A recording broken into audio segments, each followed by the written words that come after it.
Okay, thanks very much, directors. I think we have everyone back in the room and we're now live streaming. So at this point, we will let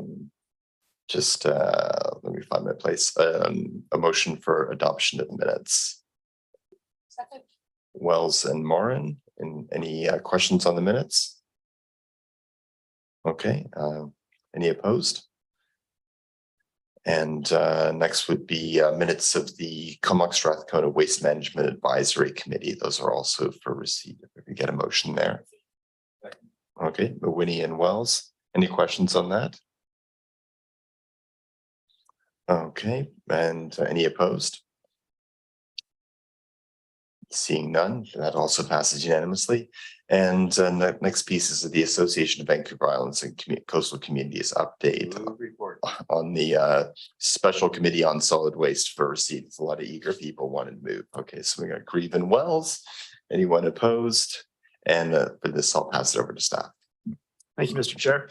Vivian Shaw, our Senior Manager of Comox Strathcona Waste Management Services, will introduce this report and a couple of others later on the agenda as well. So Vivian, over to you for this one.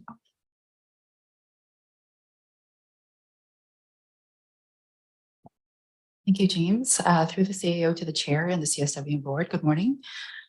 This report here is around the AVICC, which was established back in 1950. And it comprises of membership around from about 53 local governments representing Vancouver Island, that regional district, the Sunshine Coast, North Coast, and Central Coast.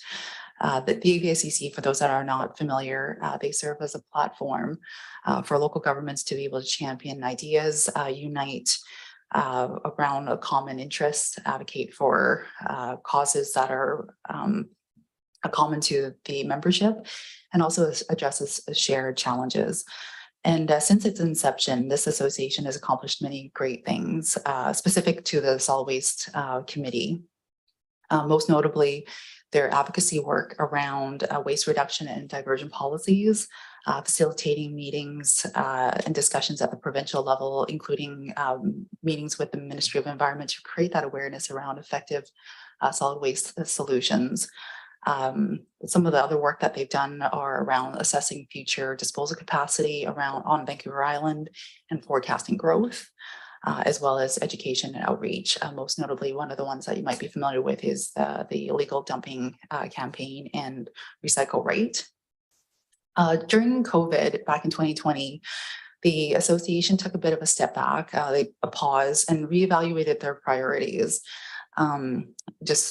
And in this past year, the members endorsed the resolution to maintain their core advocacy efforts, including the annual convention, the resolution assistance, the ministerial advocacy, like the much bigger stuff around advocacy work and facilitating member requested initiatives, but they decided to take a step back and not lead any special committees moving forward and develop policy papers and manage programs. So one of those is the Solid Waste Special Committee. So this report here recommends that the CSWM maintains its membership within AVICC moving forward in their Special Committee on Solid Waste and Circular Economy, which necessitates the appointment of new representatives from the Comox Valley Regional District and Strathcona Regional Districts. And as outlined in the report, it's some of the key benefits are around that collaboration and knowledge sharing.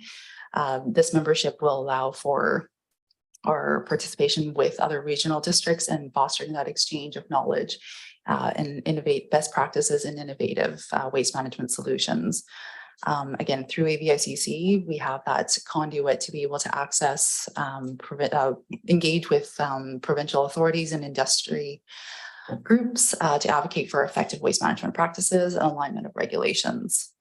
One of the updates to this special committee is the focus on circular economy, which is very much aligned with our solid waste management plan renewal that we're going through right now.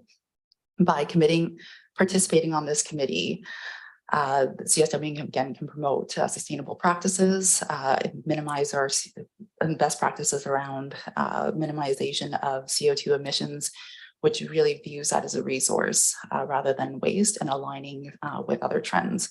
So as outlined in the staff report, the deadline for the appointments from all APICC membership is September 30th of this year, at the end of this month. And staff is recommending that appointments be made today at the CSWM board table, appointing representatives from the Comox Valley and Strathcona Regional District Boards. This will reinforce our commitment to regional collaboration and strengthening our position in addressing waste management challenges effectively. Thank you. All right, thanks very much, Vivian. And I see Director Grieve. Thank you, Mr. Chair, and thank you, Vivian. A little bit of background on this. I don't know, is Director Kerr on this call? I think about Ron's on the call? Because I think this all started initially by a motion that was brought forward by Director Kerr in the day in 2014, suggesting that maybe we have only one solid waste function for all of Vancouver Island. And that precipitated a round table that was convened in Nanaimo, where staff and some elected officials went to discuss solid waste and the fact that we were all basically on our own, heading off in some different directions. And again, in 2015, I think James was part of that when we went down to AVICC with then CAO Deborah Oakman and asked that a special committee be formed. And this is the outcome of that, although it's been kind of on hold, as you say, for the last couple of years. I know some of the original aims was to meet at least annually, once a year, and I think at one time produce a what they call it, the State of Vancouver Island Coastal Community Solid Waste Report. I believe AECOM did the first couple, and the comparatives were very interesting. And since that time, we've been able to align a lot of policies around tipping fees, illegal dumping, and waste traveling across jurisdictions to dump in to save a few bucks at the landfills. So yeah, this is very good work, and the circular economy, that's where we're all heading. So I do think that if nothing else, just to be able to see a report, maybe not once every year, maybe once every 3 years or something like that, just to see how we are doing in the state of everybody's solid waste plan, what they're showing at their landfill, what the recycling levels are, and all that kind of thing is very, very helpful. So I can say that I'm so happy that this is actually coming back. I think it's doing valuable work. And if Ron's still out there, thanks, Ron, for planting the seed. Thanks. That Ron Kerr, that Director Kerr, unfortunately was not able to connect today, but I'm sure somehow he hears your words of praise. And I agree, it's good to see this back in action. This was leadership by the RDN, in particular, Director Gesselbrecht there, and in getting this back up and going. And I see Director Morin. Great, thanks, Chair. Two things. So for clarification, we would have a staff appointee like yourself, Vivian, or someone else, as well as someone from the board on this committee? Yeah, that's correct. From the staff level, it's usually the CAO and whoever they want to accompany them, I suppose. But it's for today's appointment, it's 2 elected officials from each board and an alternate member from each board as well. And then, so there's 2 members from each area? Oh no, just one from Comox Valley, one from. oh yes, sorry. Yeah, sorry. One from Comox And an Valley and alternate. the other one Yeah. from the Okay. Strathcona region. So I don't know if if we need to do receipt, but I've got a recommendation for someone after that or whenever. Thanks. Well, why don't we dispose of receipt, and then we can ask people either to nominate, and you can self-nominate, or if you want to nominate someone else, and we'll get these fill in these blanks. So anyone opposed to receipt? Seeing no one, then we'll get the recommendation. And Director Morin, did you want to speak again? I was going to. Oh, sorry.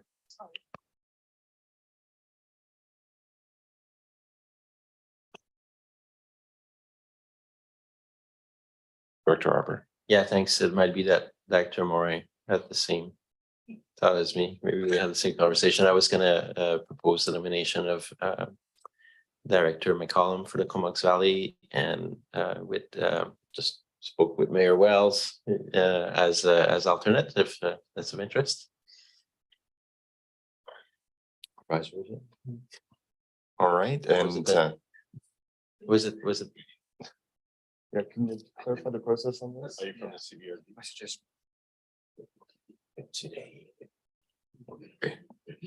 Thank you, Chair. My suggestion here is to allow the board to put forward your nominations, and let's not let procedure necessarily get in the way. This when you've arrived at a place, then we can put forward a motion to adopt it as the board satisfied.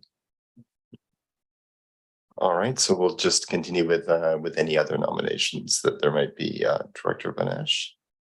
I think this. I'd like to nominate Director Mahini from the Strathcona Regional District.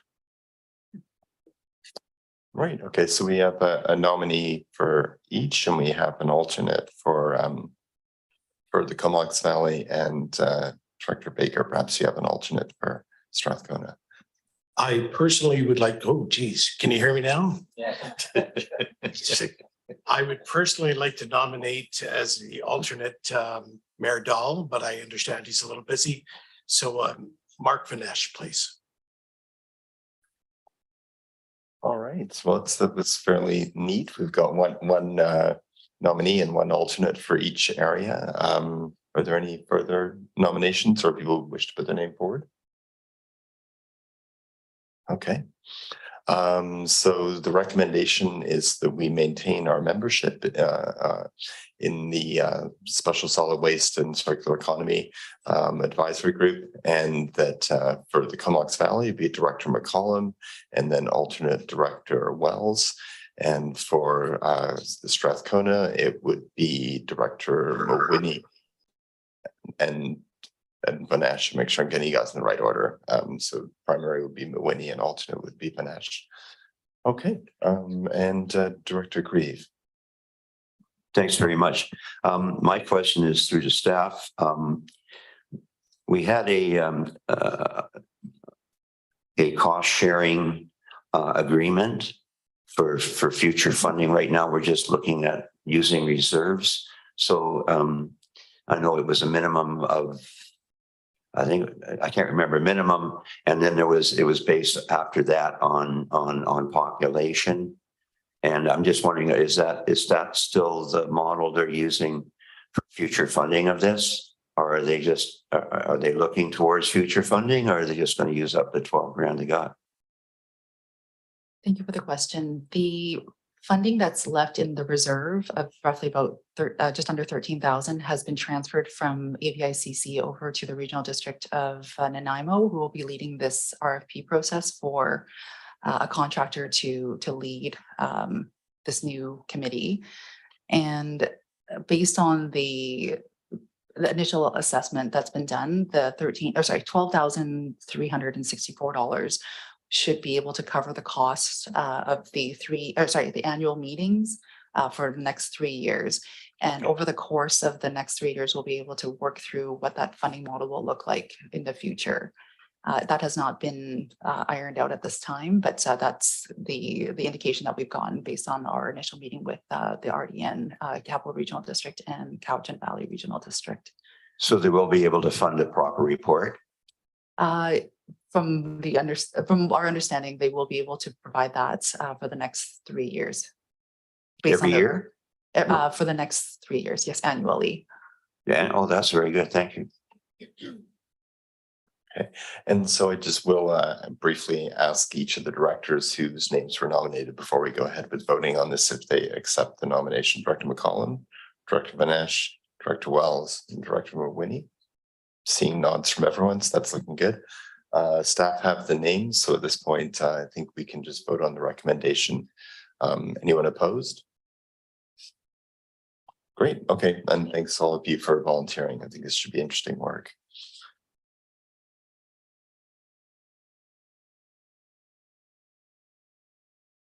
So, and for receipt at this point, the solid waste management plan summer consultation is being moved by Grieve, seconded by McCollum, and I'll pass it over to staff. Thank you, Mr. Chair. And Sarah Willie, Manager of Solid Waste Planning and Policy Development, will introduce this update on the solid waste plan review process that's underway. Sarah.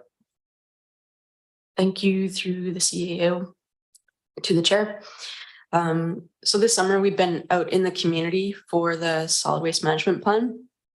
Our community educator, Lindsay Eason, has been doing the bulk of the work, and she's visited almost all the communities now.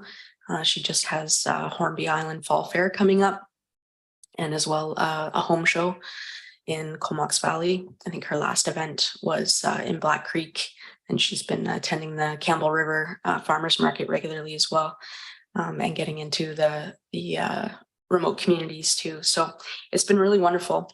The feedback that we've been getting at each of these events has been gathered through conversations as well. Folks have filled out the pieces of paper in order to enter to win prizes, and submitted comments on post-it notes in an interactive way. So the in-person engagement is almost keeping up with our online engagement.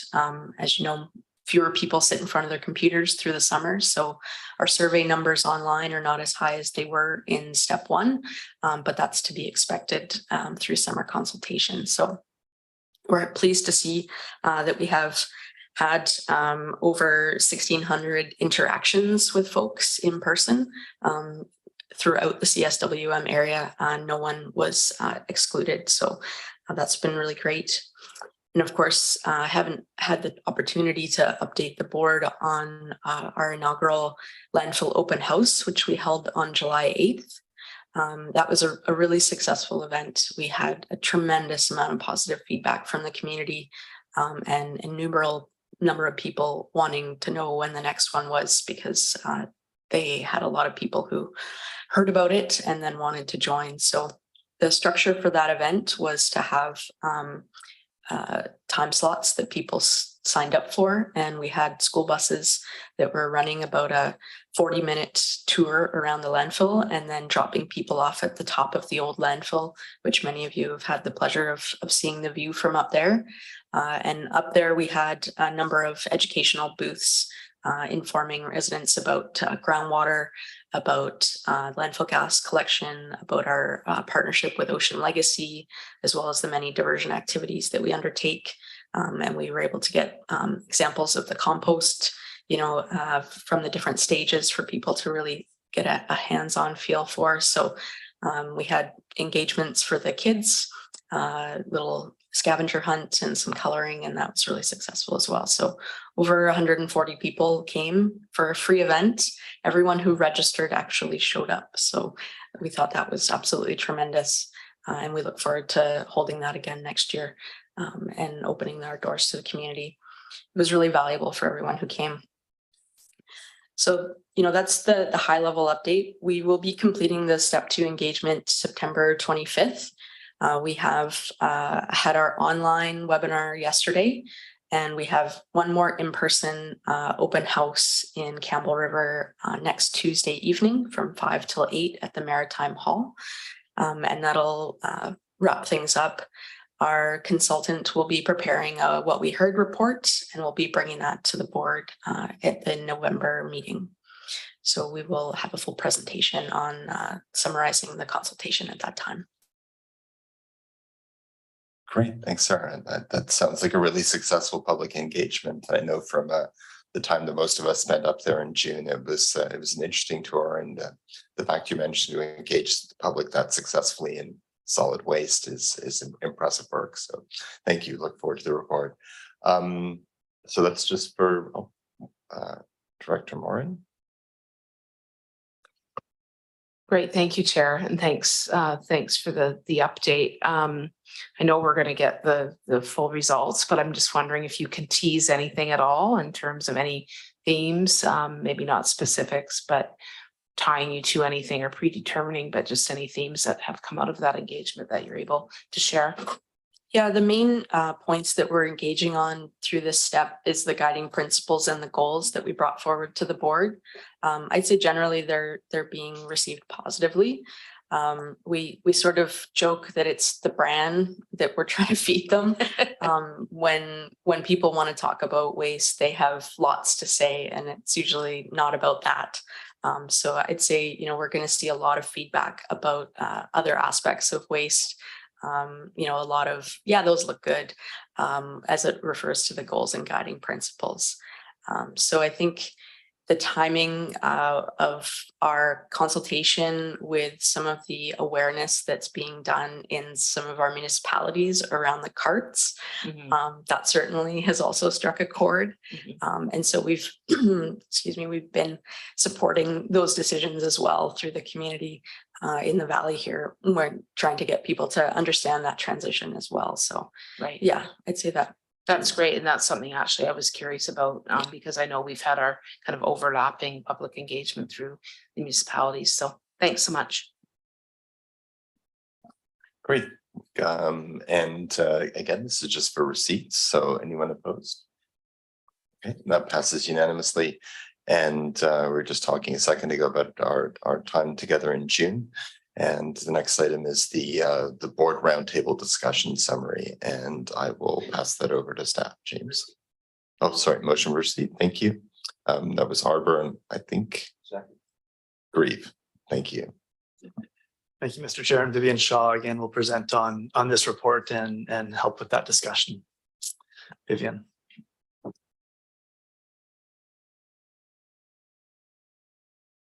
Thank you so much, James. And again, through the CAO to the chair and the CSWM board. This report here is a summary of the discussion that occurred back on June 22nd at our roundtable. And again, there was a lot of really great conversations around those three key topics, the taxation model evaluation, cost allocations, and the community versus individual use and benefit assessment, as well as exploring who actually pays for these services. And again, the report really just summarizes the feedback that we heard directly from the directors, which indicated there was a preference for a funding model that relies more on tipping fees to cover most operating costs, capital infrastructure, and progressive closures. And this really aligns with the principle of user pay to encourage waste reduction. It's also important to acknowledge the role of the taxation in terms of covering the fixed costs of the essential obligations.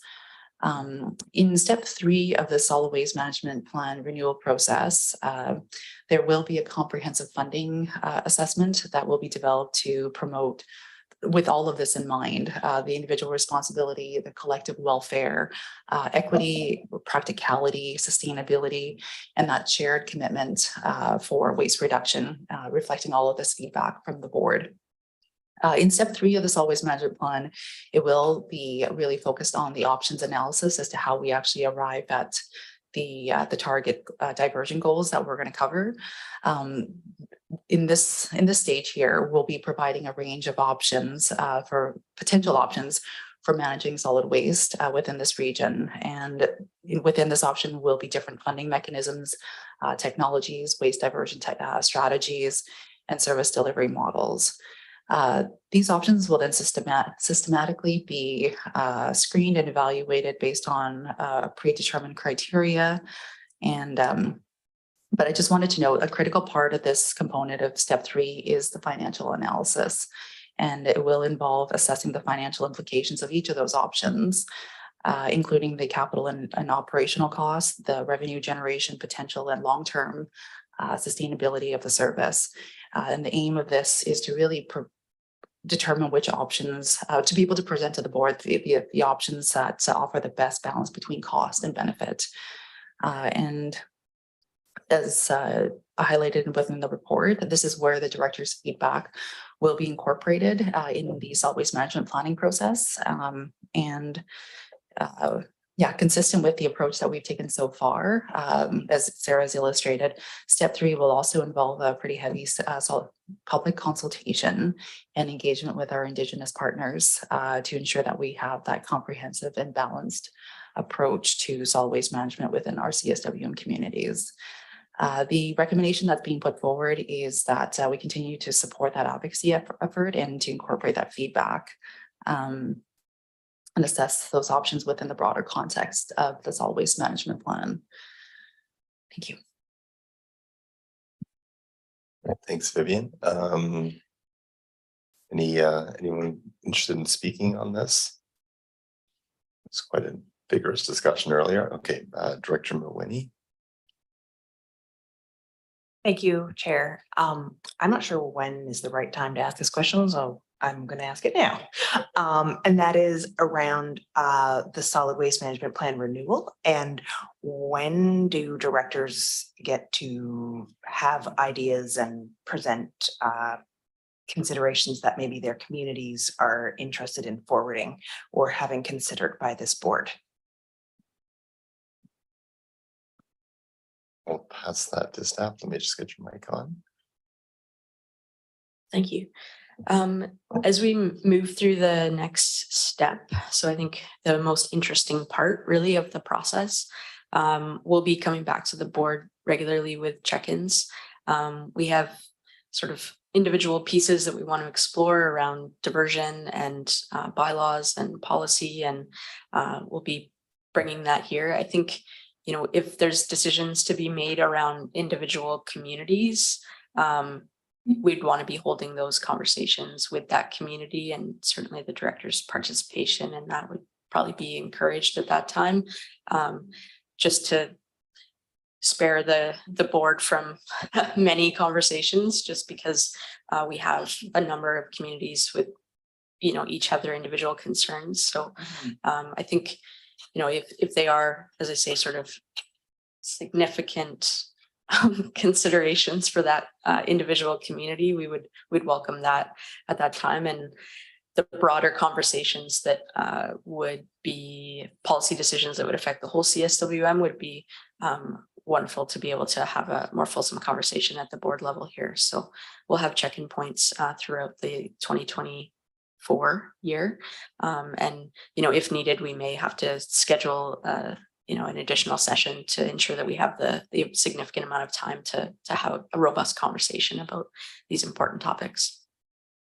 Thank you. And will there be a schedule for that? And I guess part of the reason that I'm wondering is because there's a director's report on this agenda, which speaks to a topic which I think could be broadly considered across the area that we all represent. And maybe that's something that we want to consider or have more discussions about. Thanks. Great, thanks, Director Mawhinney. And they're outside creating compost for us, so it's a little bit loud. That we're to speak clearly, and next will be Director Arbor. Yeah, thanks. It was a good session when we did the breakout groups and talking about taxation model and who pays. And we've had a lot of discussions the last few years around that. And I understand for many years prior, there's been a lot of discussion around the model. But I remember when we put all the stickers on the boards, I remember a bunch of stickers that was often landing in a mix. And for me, that was a surprise, because sometimes we've had like polarized discussion, oh, there should be zero tipping fee, zero taxation, it should be all tipping fees and vice versa. But during the day, I guess, as we were deepening those conversations, we landed, in my opinion, pretty much what we have now as I was looking at the board. So I look forward to see a more thorough report come back. Obviously, there's going to be a lot of details, but on the philosophical, it felt like, even for myself, I heard good arguments and landed back in pretty much the model we have now. So thanks to staff for organizing those sessions. They were good. Great. And Director Vanesh, you had your light on a second ago. You're all good. All right. So yeah, if I can, James. Sarah, if you could just elaborate a little bit on that schedule. And yes, we have a schedule. We can share that schedule for sure. But the piece around the individual community conversations, and then when that information would come back to the board as a whole, yes, fair enough. The more broad conversations, policy discussions would be with the board as a whole. But when would the individual community conversations that Director Mulvaney was making reference to, when would they come back to the board? Because ultimately this is a board plan at the end of the day, correct? So just maybe elaborate a little bit on when those community conversations would come back for board consideration. Yeah, we haven't set the schedule yet for step 3 consultation. So that'll be part of the work plan this fall with our communications team, as well as our consultants to determine when's best to get out there. I think it's a mix of, we found during the summer, it is great to have people meeting outside because they're already there. They're willing to come over and have that conversation. But for a focused conversation, it might be better to have it in a season that's a little more intuitive to people being indoors. So I think we'll be considering that when we do those schedules, but holding them, in the local areas as we move forward. So I don't have a firm timeline of when we would be in each of those communities at this time to share with the board, but certainly we can bring that back. Great, thanks very much, Sarah. So we have a motion for receipt on the table. So anyone opposed to receipt? Seeing none, that passes. And the recommendation. Okay, moved by Arbor, second by Wells. And it's the recommendations, the feedback from the CSWM directors at the June roundtable, which explored 3 topics: taxation model and cost allocation, individual community use and benefit assessment, and who pays. And as summarized in the staff report, that those be incorporated within step 3 of the solid waste management plan renewal process. And seeing those speakers, we'll vote on that. Anyone opposed? Great. Okay, that passes unanimously. And next is the update on single-use plastics for receipt. Grieve, and there's kind of some general sound over there. It sounded like Baker. We'll go with that, and I'll pass that to staff. Thanks. And again, this one over to Vivian as well. So Vivian. Great, thank you, James. Through the CEO to the chair and the CSWM board. This single-use plastic conversation has been ongoing for quite a while now, but we have finally targeted actions. The report here outlines the impact of the federal and the provincial regulations on single-use plastics, specifically for impacts on our CSWM service areas.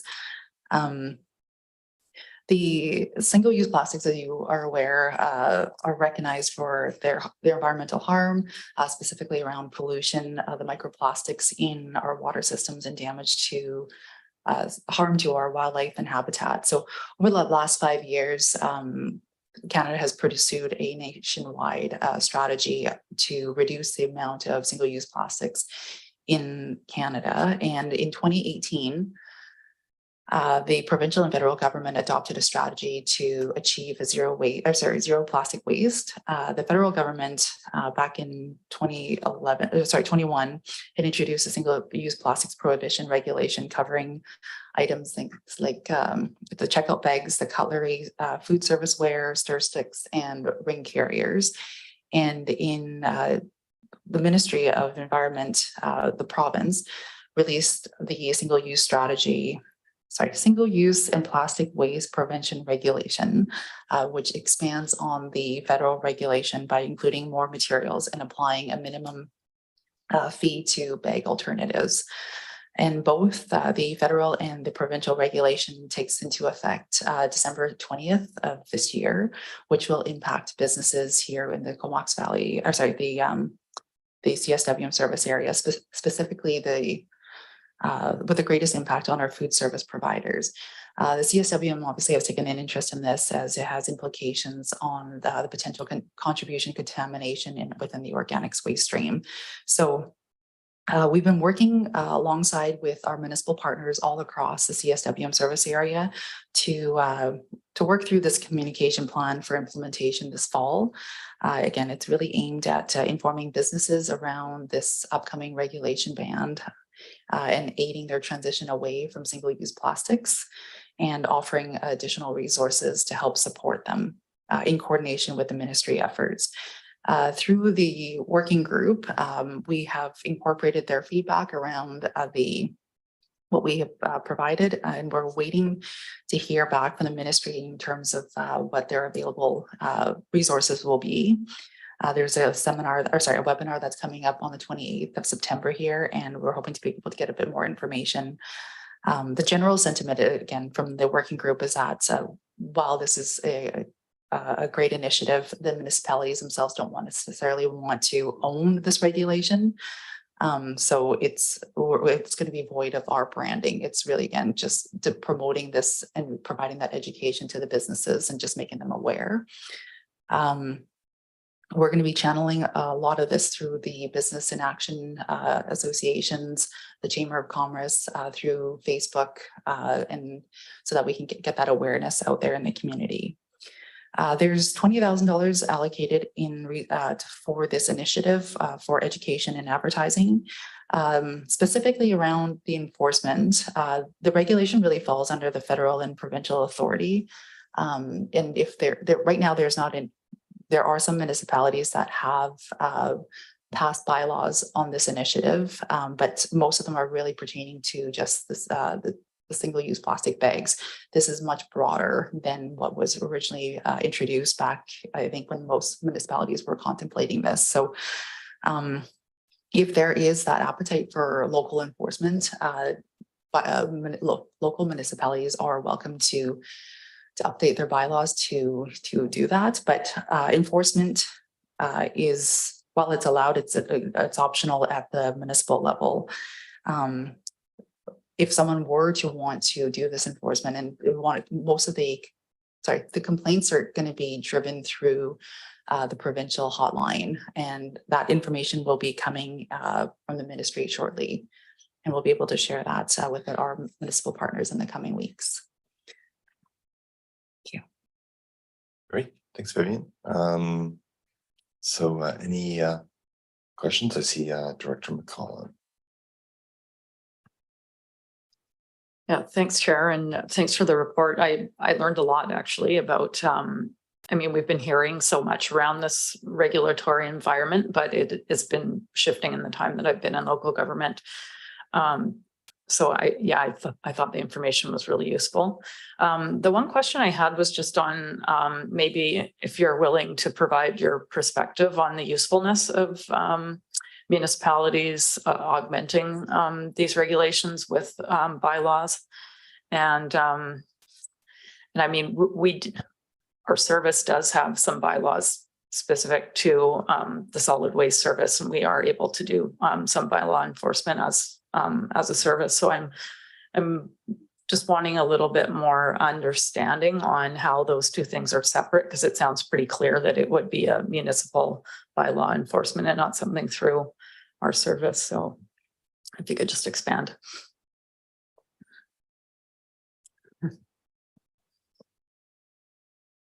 Thank you for the question. You're right. On the federal level, there is, I think, $1.3 million allocated for the education and enforcement. So then that's nationwide. So that's probably not realistic to think that they're going to be addressing the mom and pops type shops. They're really probably going to be more focused on the bigger nationwide stores. On the provincial level, the information that we've gathered so far is that it's, again, on a complaint-driven basis, which take that as you will. Through the working group with the municipalities, they've all been tasked to go back to their within their respective bylaws department to understand the capacity. Again, this is not the general sentiment is that it's not a regulation that they necessarily want to take on because it could potentially be a highly charged topic. But one thing I do want to note that I can't remember if I put it within the report is that the federal ban on import came into effect in June. So it's really choking off that supply. So at some point in time, as people run out of inventory, that single-use plastic inventory will not be accessible. So it will eventually wane over time, and the issue will more or less correct itself. If this is more just for the interim, so that we can create that awareness within the general community. But yeah, I don't want to overstep my bounds. It is really up to the municipalities to decide whether or not they want to do that enforcement. Yeah, no, that was a helpful answer. I mean, the reminder that, yeah, the part of the benefit of the federal government regulating this is a change to what's available for retailers to provide eventually. So I think that was a good answer. So thanks. Great, thanks, Vivian. And Director Moran. Great, thanks, Chair. Just a comment. I actually feel a little bit of hopefulness around this because I volunteered at RibFest. And although we don't have the rib providers getting local food products, we have managed to almost eliminate plastic at that event. In fact, I think there was one vendor who provided plastic and they were kind of scorned. And of course, bringing plastic into someone's house is almost as bad as smoking now. You know, you're banned from bringing plastic forks. So I think there's been quite a bit of behavioral change around it, and I see that with the added communication, education, that we'll just keep making progress because you know there's been so much voluntary buy-in in stores and all over. So. Yeah, I feel hopeful around this. Thanks. Thanks very much. I share that sense of optimism, and thanks, Vivian, for all the different efforts that are going on to contact the businesses involved through as many different channels as possible so they can be prepared for this change. All right, and so that item was for receipt. Any questions at all or comments from any folks online? I'm not seeing any, but just thought I'd check in. All right, so for receipt, anyone opposed? And that passes unanimously. And next we'll move to bylaw 720, solid waste fees and charges for receipt. Okay, Arbor and Wells, and I'll pass that to staff. Thanks. And again, over to Vivian on this one. Vivian.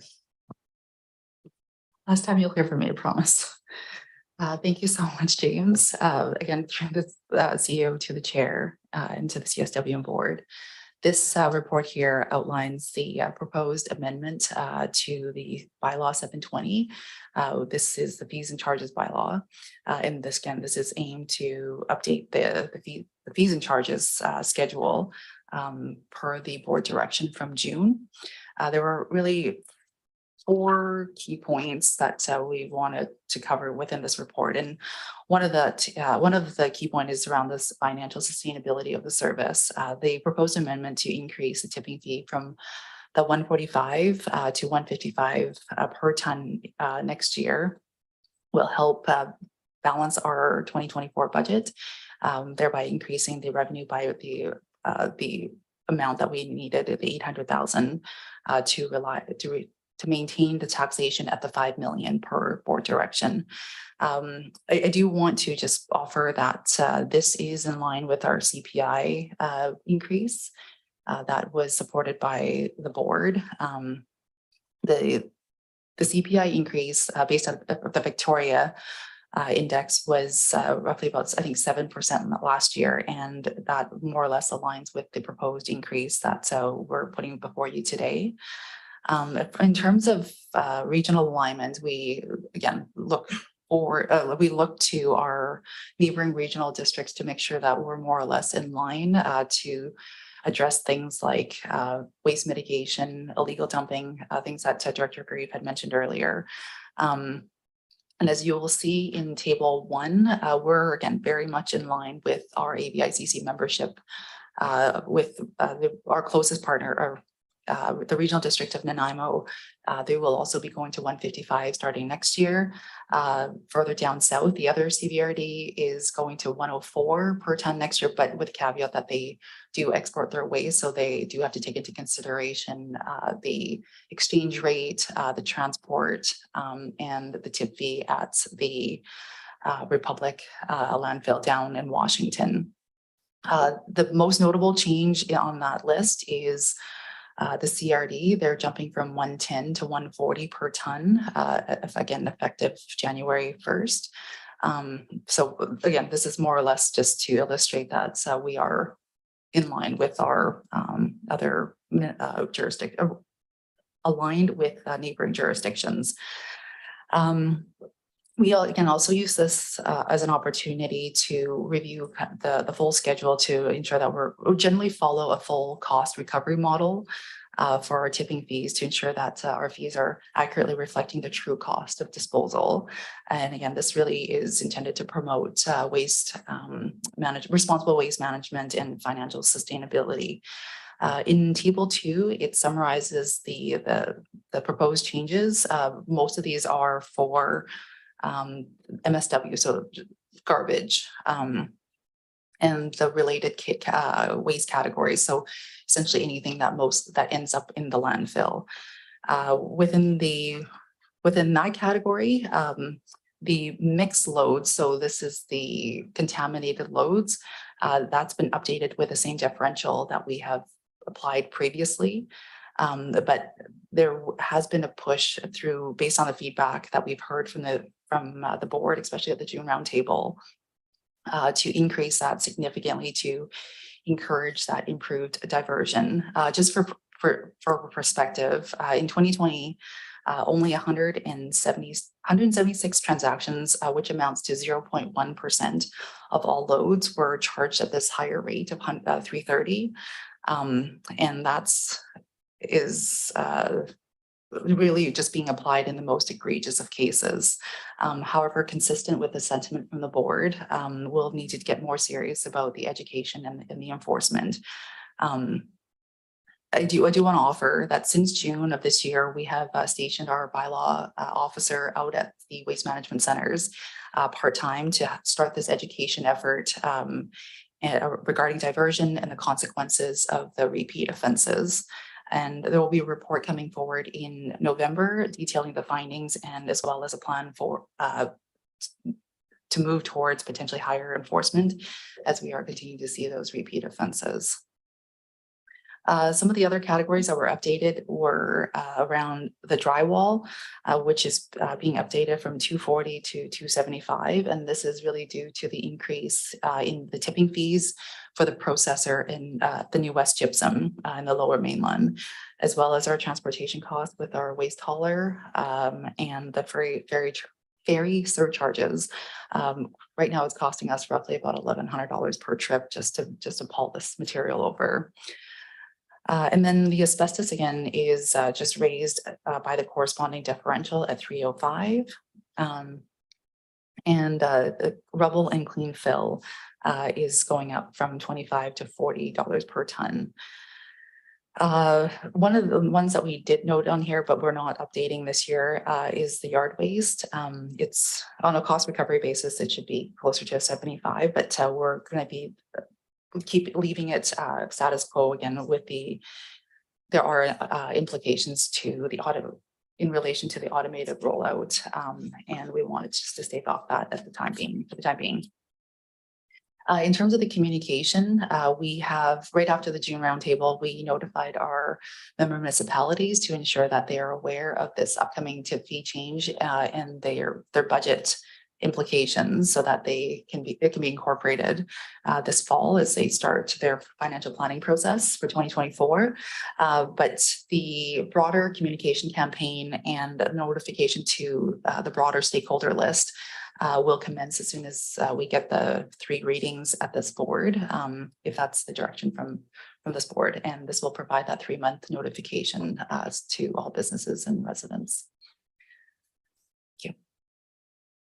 Great, thanks, Vivian. And got a couple of speakers. Start with Director Wells.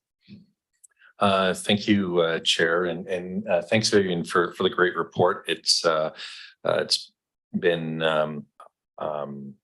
I think enlightening to see some of the changes. I'm really happy to see the tipping fees trying to catch up to some of our real costs for doing this. Not that I'm happy to see it, but looking at the comparators, I mean, we fall in line with basically everybody that is doing sort of what we're doing. But when you look at the ones that are actually exporting their waste, I mean, they are outliers and not even close, not even close. The question I have, because there was lots of resistance about increasing our tipping fees because of the concern around people illegally dumping or waste going to another jurisdiction. And so, I mean, if I look at Cathett, for instance, it's at $250 a ton versus the Sunshine Coast at $150.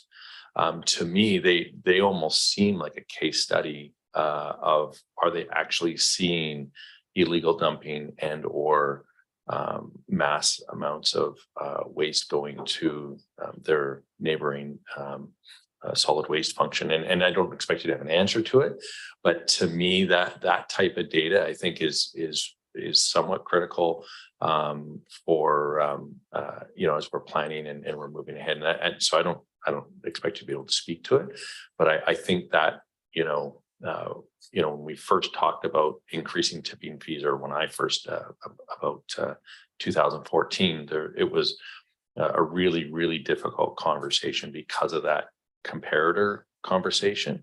Again, illegal dumping and was certainly a big issue that we were concerned about, but also that solid waste. So, sorry. I can just offer we don't have concrete data it is something that we are all very aware of and cognizant as we all talk about tipping fees on a yearly basis. On the illegal dumping aspect, it is, our trends are trending downwards, and there's a confluences of factors, including the education and just heightened awareness around the environmental impacts on illegal dumping. And we are taking a much more heavy-handed approach when we do catch, when we do have those instances where we can trace the garbage back to the originator. So I don't know how much of that is, it's not directly potentially correlated to tipping fees, but it is a conversation that we're actually having this afternoon with all of our, the Vancouver Island, we formed a bit of a solid waste working group. These are discussions that we have on a fairly regular basis. So yeah, it is something that it is very top of mind. And to your other point about waste crossing jurisdictional boundaries,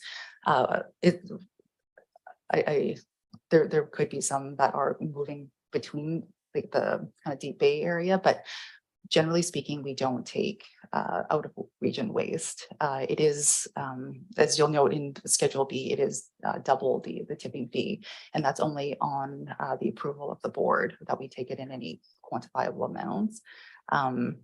And we do ask at the scale where this waste is originating from. Again, it's on an honor system. We're not asking people for their licenses, but for the most part, I can assure you that the waste is coming from within our jurisdiction.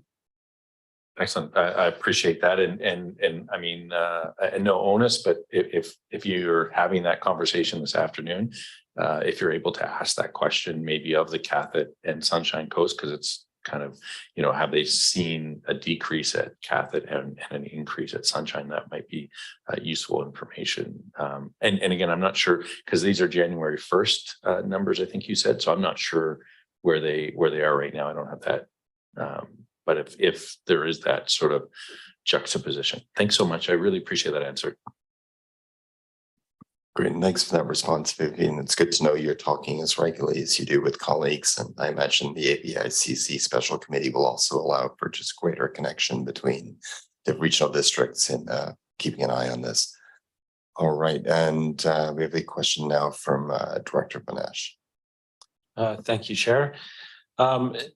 Just thinking back to our June 22nd meeting, there was a lot of conversation. It seemed like sort of will in the room to look at breaking, rather than sort of saying moving just directly to increasing tipping fees, that we actually look at the different breakdowns and categories within that. I know we have a resolution for with a report coming back in November with some more of those details.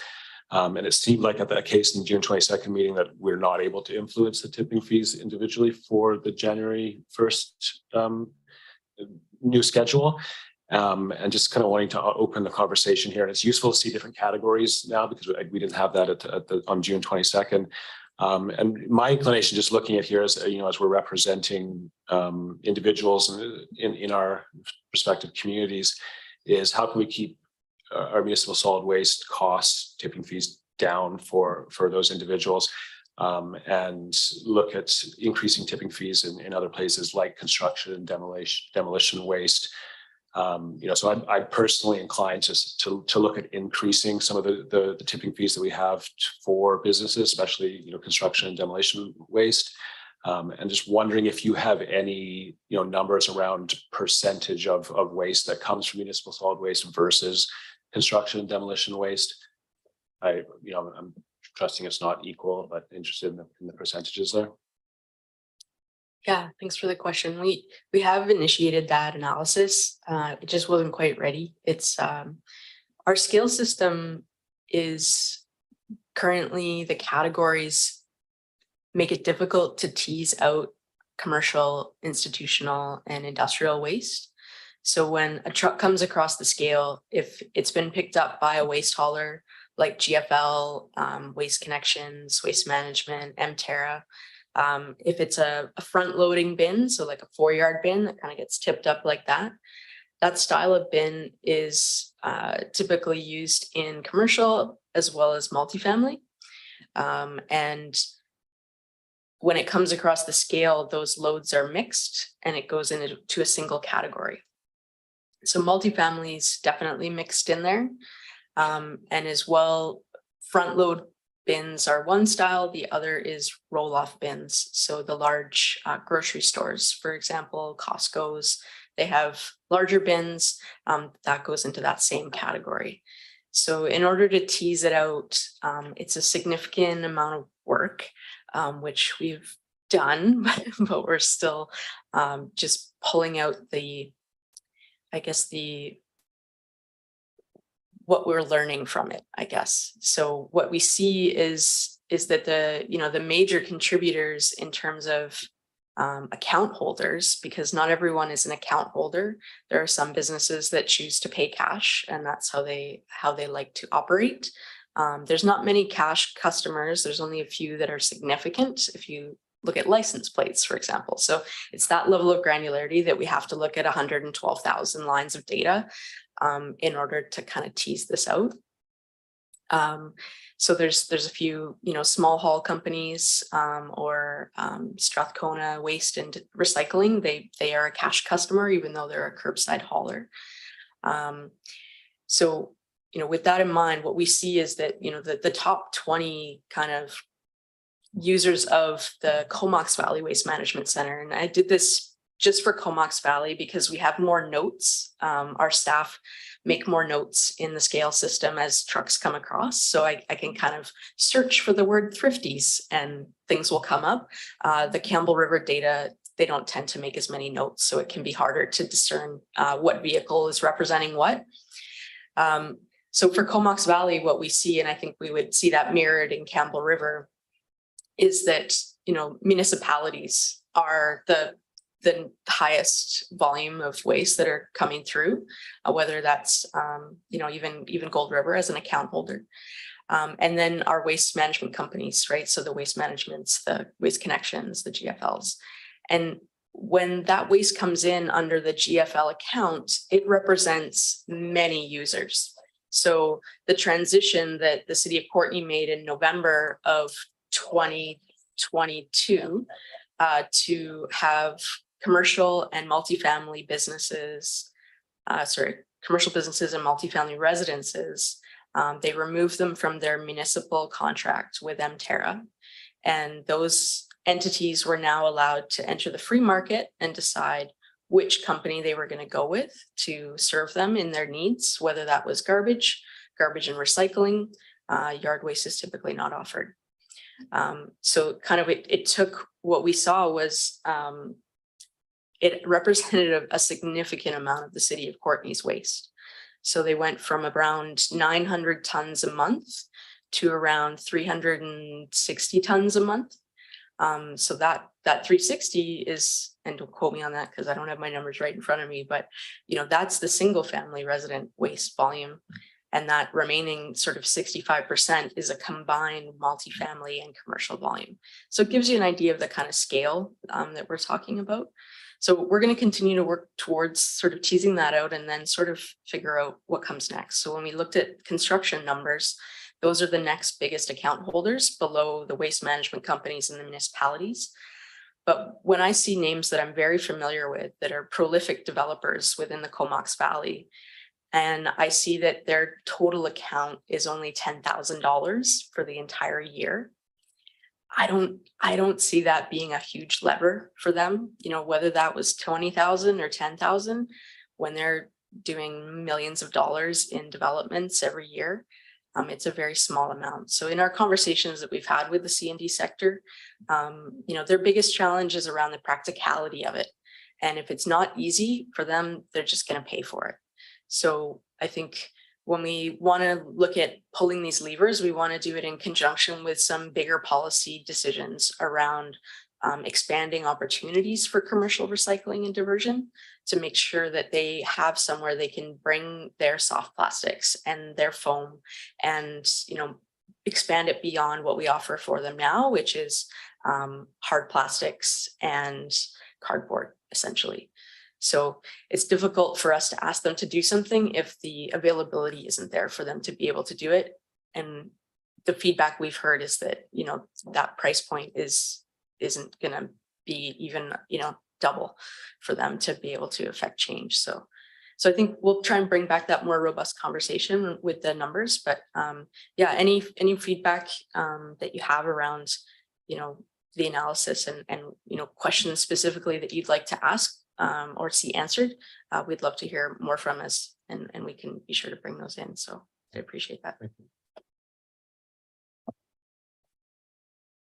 Director Ganesh, do you have a follow-up? No, do I need to turn my mic off to? Yeah, you can just turn it off. Perfect, thanks. And next, Director McCollum. Yeah, thanks. And the answers to the previous questions kind of tie in with what jumped out for me is in your last answer was these waste costs for these companies. It's not in the context of the example you're giving with these large construction projects, and really they're looking for the most efficient way of getting rid of their waste, and the charge at the scale is not necessarily a primary driver in their decision making, but that does kind of tie into previous conversations that we have at the board. And I appreciate Vivian kind of highlighting that currently we haven't really been doing a ton of enforcement around those mixed loads that are not getting sorted. And to me, that is a primary reason why we should just, when we're seeing mixed loads at the landfill, we don't necessarily need to wait for multiple infractions. It's it's a different fee if you don't want to expend the human resources to ensure those loads are coming in the way that our regulations prescribe. So and I know we've talked about it before, so I don't want to belabor the point, but I do think that if we have an expectation at our landfill site that is how we operate, that when loads come mixed, that is a different charge, then people figure it out pretty quick. Whereas if we're constantly just letting people know that they could be charged extra, I don't think the behavior changes as quickly because their past experiences, it hasn't had a big impact. So just wanted to make that comment. And then I had a question just around the construction materials in the table that are kind of broken out separately, like the drywall and the roofing materials. And I just wanted to understand, are those tipping fees that we're charging for those kind of specific separate waste stream charges, are those cost recovery, or are we subsidizing part of the cost of, like the example that Vivian used of having to haul the drywall separately? Are we recovering our costs on those materials, or? For most of these categories, they're all on a cost recovery basis. There are a few exceptions, as there always are, one of which is mattresses. Realistically, it should be closer to probably $35 per item. But that's going to potentially result in the mattress that you see on the side of the road. We need to make sure that it is a cost that is still palatable to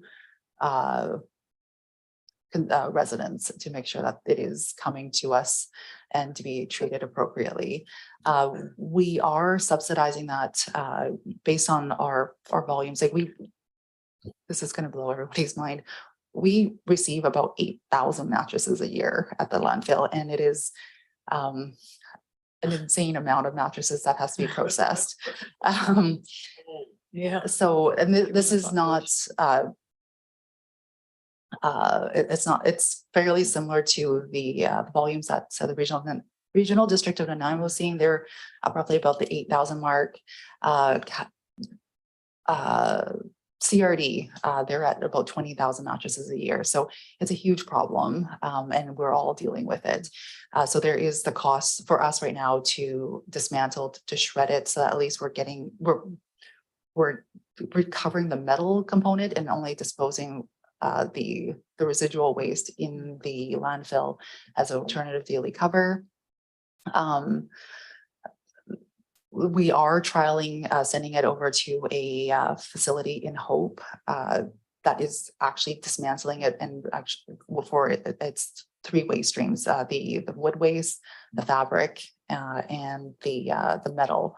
But as you can appreciate, that also comes with an exorbitant transportation cost. So at the 8,000 mattresses, we're subsidizing it roughly about $160,000 this year.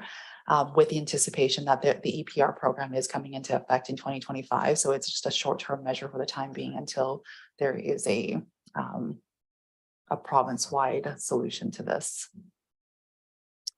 Yeah, you answered my next question with the EPR. I didn't know that was coming in, so that's good to hear.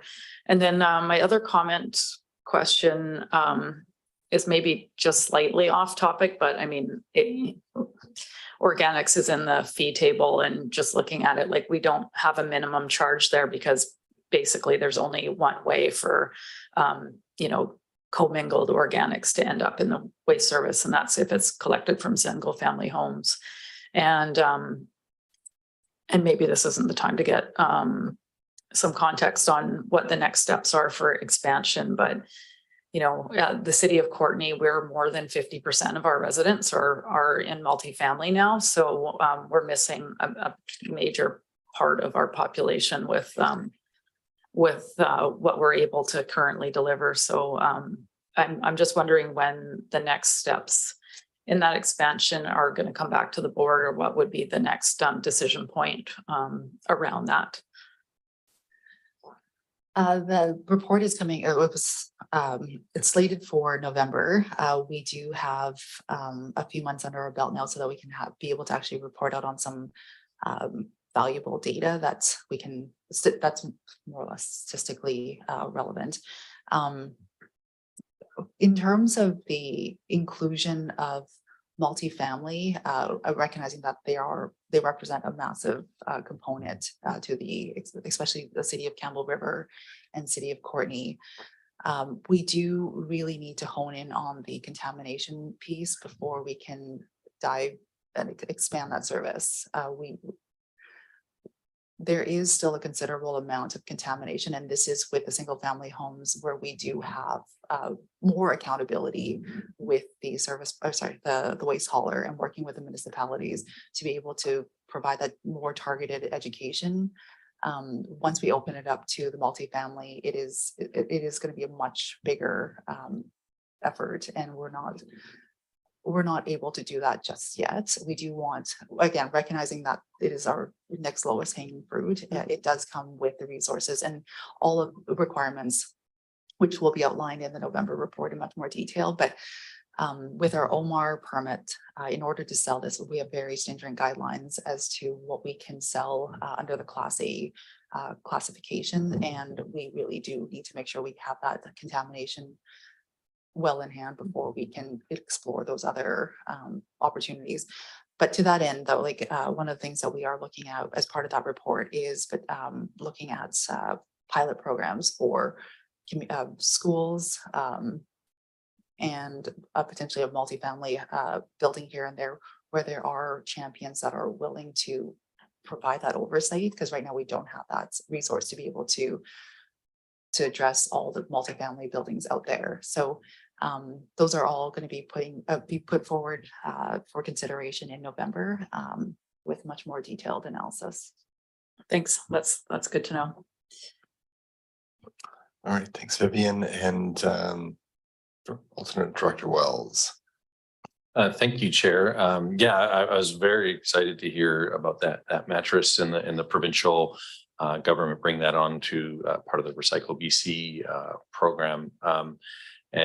And so I just wanted to clarify when that will start, because I assume when you had I think you said you had a date there, but is that when, like, because obviously that starts, but then there's usually a transitional period like we had with the milk cartons where it starts, but you can't actually recycle things. And milk cartons actually have a date of expiry on them, which the recycle companies use to not accept them. So I wonder with mattresses if there'll be, or if it's too soon to really know those kinds of complex challenges.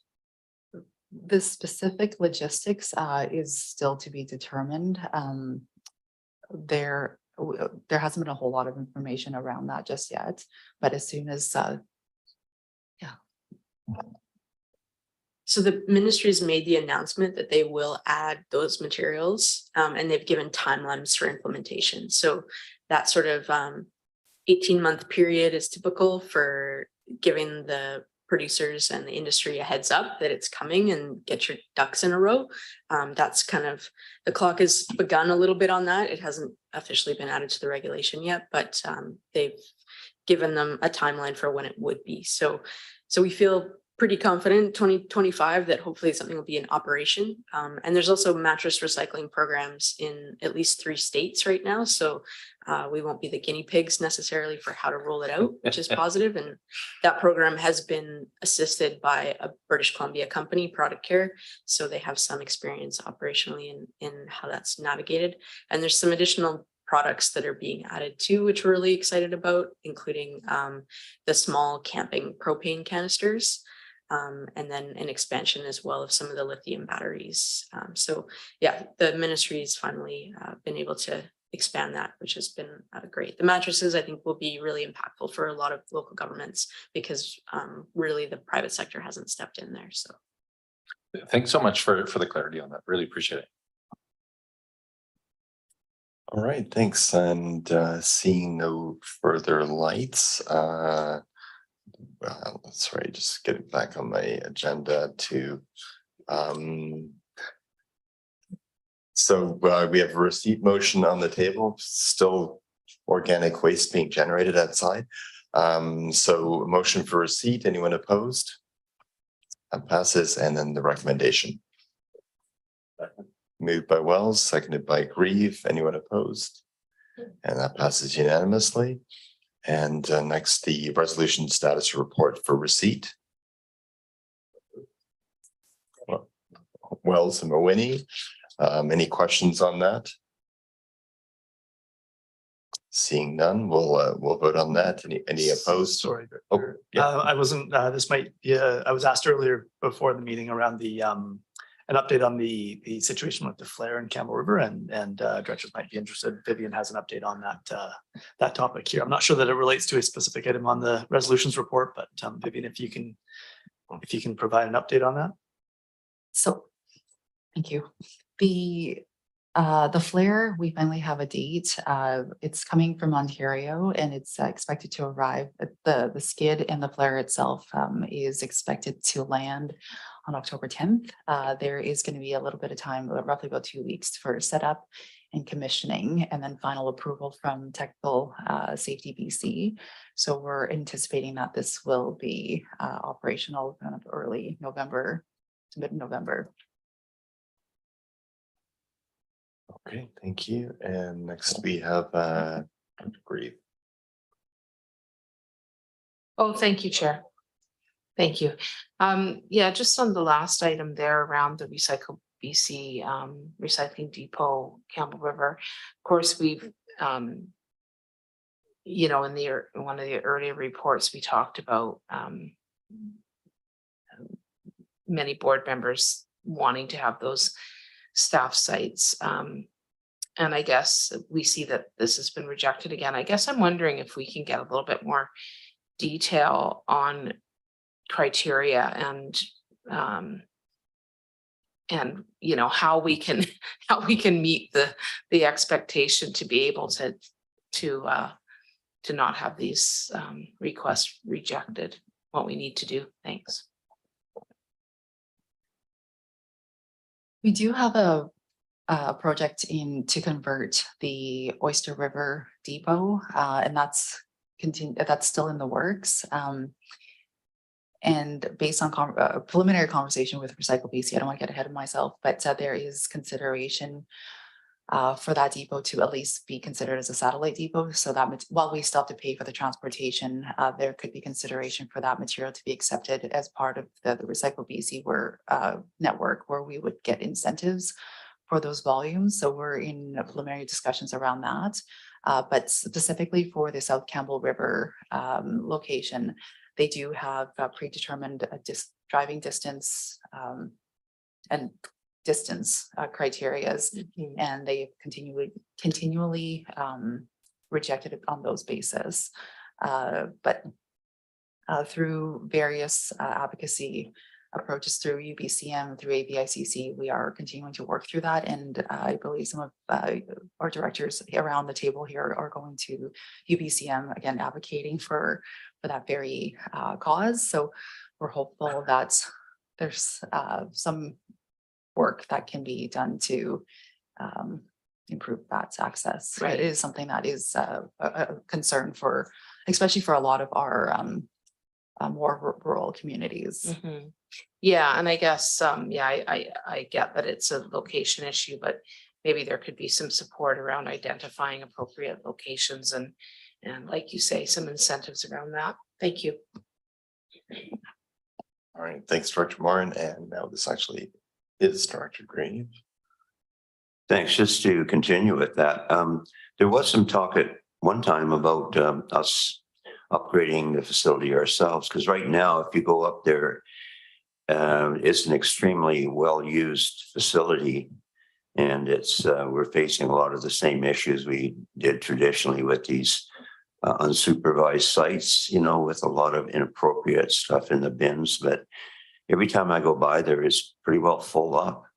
So it's being used. I mean, the province can say, oh, they can drive to Courtney. Well, yeah, sure. You know, meanwhile, a lot of stuff is ending up in the landfill because, as you know, there is no recycling roadside pickup in the rural areas. And the last time we did a garbage, what would they call it, a garbage composition report, I think area C and D scored the highest in the amount of recyclables in the regular garbage. So it needs to be addressed, whether or not the province does it or not. So my question is it still in the works that we might be doing something on our own? The short answer is yes. And it's detailed in a previous report, which we can disseminate through legislative services.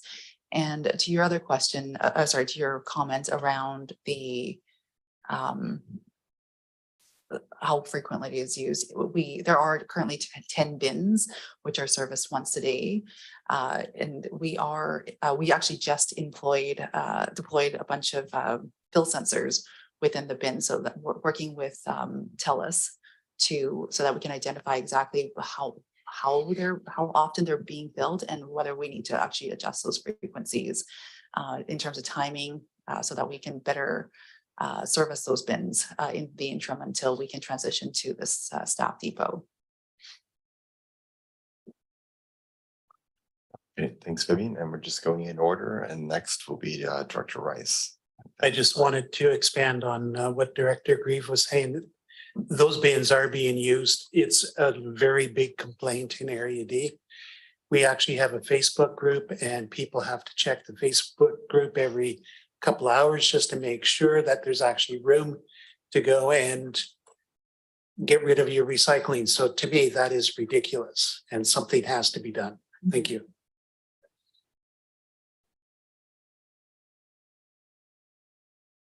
All right, well, thank you. And I think that's been noted by staff. So this was for receipt and seeing no further lights. Any opposed? That passed unanimously. Now we'll head into bylaws and resolutions. So if someone wants to move to first recommendation. Okay, Wells and Sullivan. And that's the tipping fee and solid waste disposal regulation bylaw amendment number 2 be given first and second readings concurrently. Any opposed? And that passes unanimously.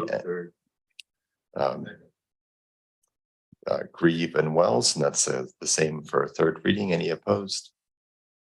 And that passes unanimously. And then we have some new business. This is from Director Banesh, just talking about ways that we can divert used materials through free stores and such locations. Can I pass it over to you, Director Banesh, just to talk about your letter? Oh, yeah, why don't we move receipt? That sounds good. Okay, and seconded by Grant. Thank you. Thank you, Chair. Some of you may be familiar with the Cortez Island Free Store. It's kind of a phenomenon. I know there are other ones in the region, and then there have been ones that are no longer running. But it is, a deep part of our culture, and it's also provides materials and household goods and children's clothes, community assets that are really valuable for folks, and a way for us to basically share what we have. The free store on Cortez it's full, and it's the kids run there. It's great for mothers. It's great for families. And us being a lower income area in our districts, it's really an important part of who we are, and it also diverts a lot of waste. I think that's kind of why I wanted to bring this to further investigation for this board is that it is not only something that's good for individual families, it's good for us as we try and figure out ways to divert more waste and reduce the amount of waste that's going into landfills. So basically what I'm looking for is a staff report on current situation of free stores and reuse sheds in the region, and I do have a motion there that I'd like to add a couple of words to, just adding and potential growth at the end. So I'd like to make a motion the report be provided on Comox Strathcona waste management reuse initiatives and their potential growth. I think it's a real opportunity for us on lots of levels. And I also realize that it's a complex issue, and in some or more urban areas, it's something that's much more difficult to implement. But certainly in small communities, there's a starting place. It's easy to gather that volunteer base to run them. And I'm looking to certainly grow what's already happening on Cortez and see if there's potential for growth in the whole region. Thank you. All right, thanks very much, Director Banesh. And yeah, we're still on receipt, and I'm just gonna have the staff got that slight change to it, but I appreciate the enthusiasm. I love free stores too. But I haven't been to Cortez's, but I've enjoyed the Harvey Island one many. My favorite sign at the store is like shoplifting is encouraged. It's just like such a you don't see that ever. That's good. It's kind of fun. And Director Wells, you want to add something? Well, we'll see if you will second this, but somebody else has to move it. So, no, I just really want to acknowledge Director Banesh and just thank you. This is something I brought up probably about 9 years ago, and was told, don't mention the free store because of regulatory issues and stuff like that. But I really think that communities really look to like free stores are far more acceptable. I think there was certainly that trend that like, oh, if something's garbage, you throw it away. And especially in a place like Cortez, where I've been going for the last 30 odd years. And my kids actually look forward this weekend, they get to go to the free store. So they're very excited about that. Where we take things to the free store and we also take, right? I mean, it's a give and take relationship.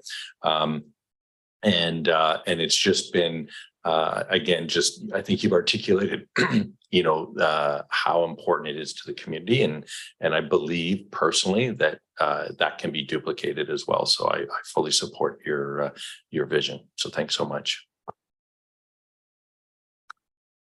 Like we got a couple more speakers and then we'll make the motion, but Director Davis online. Yeah, thank you, Chair. I just want to say I really support the concept of free stores. We've had one in Tasca since the 1990s, I believe. It was one of the first I saw apart from Hornby Island, and they are pretty labor intensive. I think we have at least one person day per week just to maintain it. And we do have some issues with people dropping off garbage there, like things that are beyond repair, which is unfortunate. But our dump is only open for 2 days a week. And yeah, I support this motion, and I'll point out that I'm wearing a shirt from the free store. So there you go.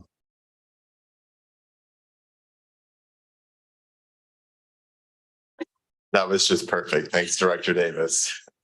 Director McCollum, you'll have to try and top that. So here you go. I'm certain that I can't top that. Although also having grown up on a Gulf Island, I'm familiar with how fun and useful the free stores are in rural areas. Yeah, and visiting Gabriola with my kids when they were young, that was definitely like something we had to do pretty much every visit. And it also serves as a kind of social gathering place. And, you know, I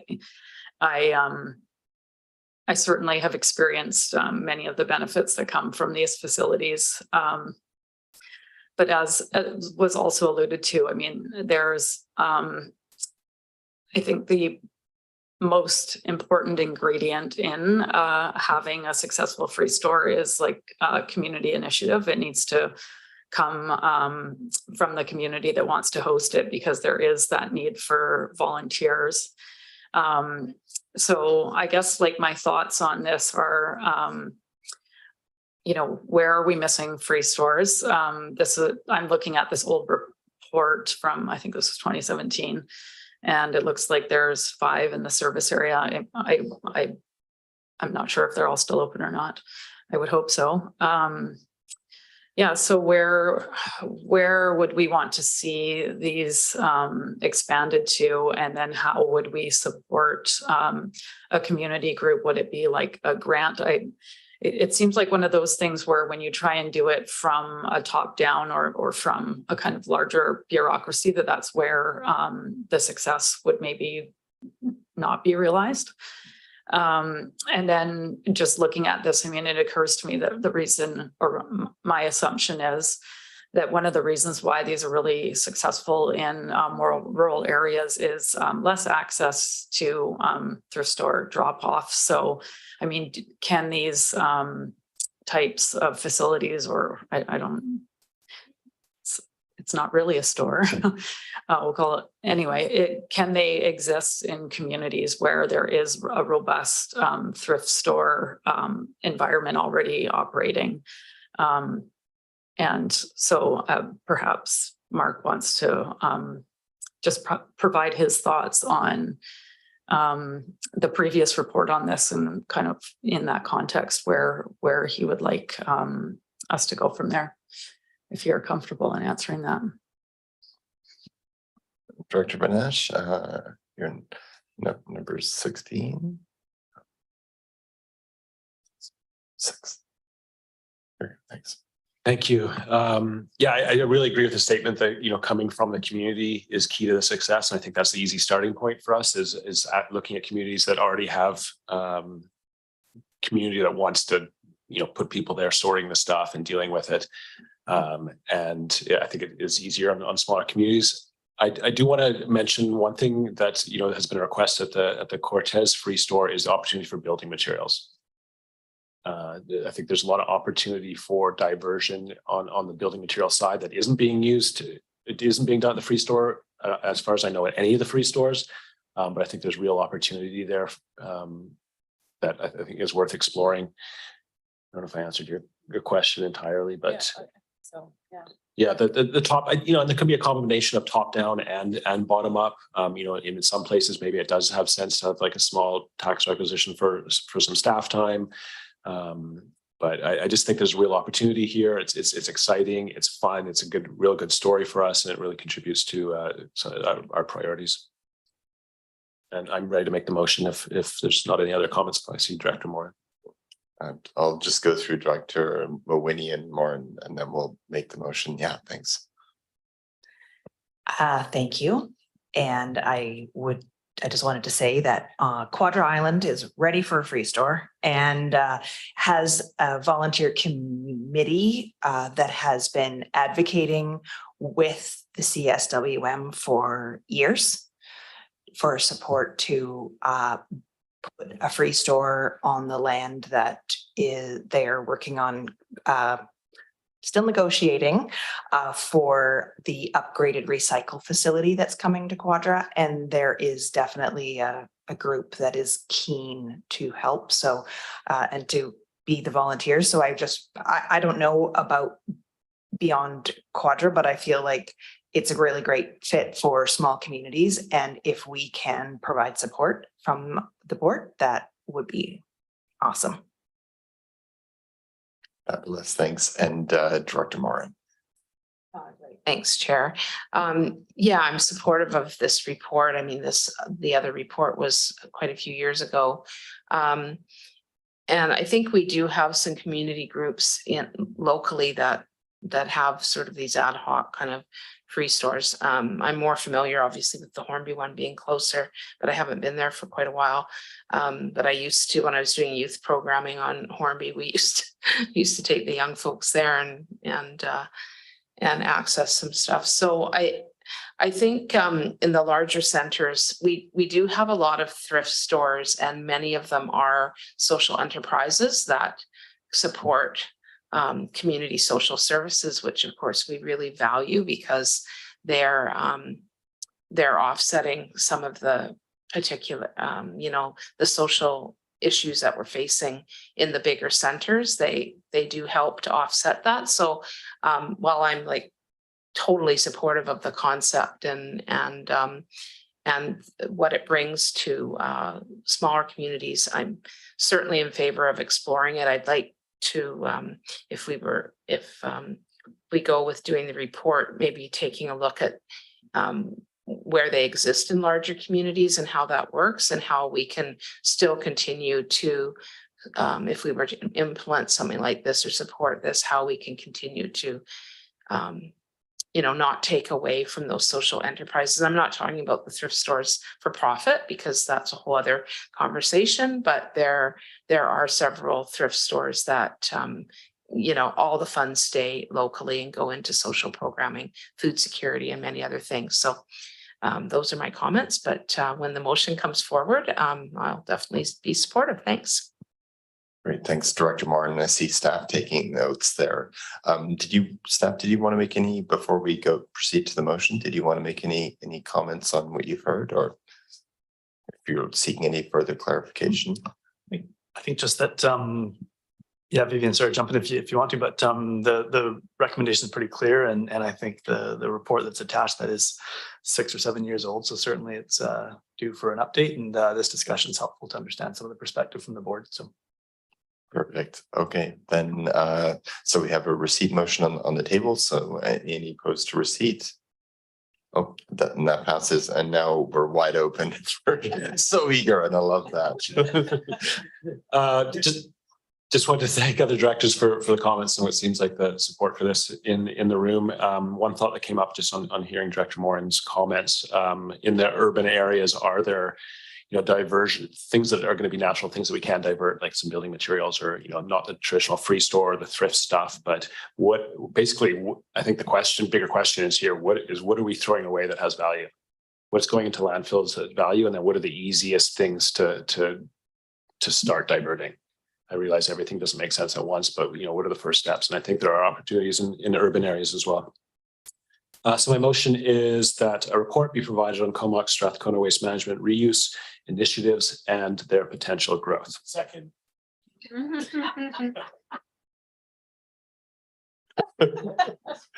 Was that Director Baker lunging in there? Okay. Okay. Thank you. I felt like she preempted you a few minutes ago. So seconded by Director Mawhinney. Does anyone want to speak at this point? Any further comments? Anything online? Okay. Some motions on the table. Any opposed? And that passes unanimously. And thank you, Director Manesh. That was a great initiative. I appreciate you bringing that to the table. And I think that's that. And thanks. It's been a long meeting. Move termination. I believe we have lunch waiting for us in there. So you're gonna second that as well. Okay. Anyone opposed? None at all. Okay. Just to be difficult, Director Baker. Thanks.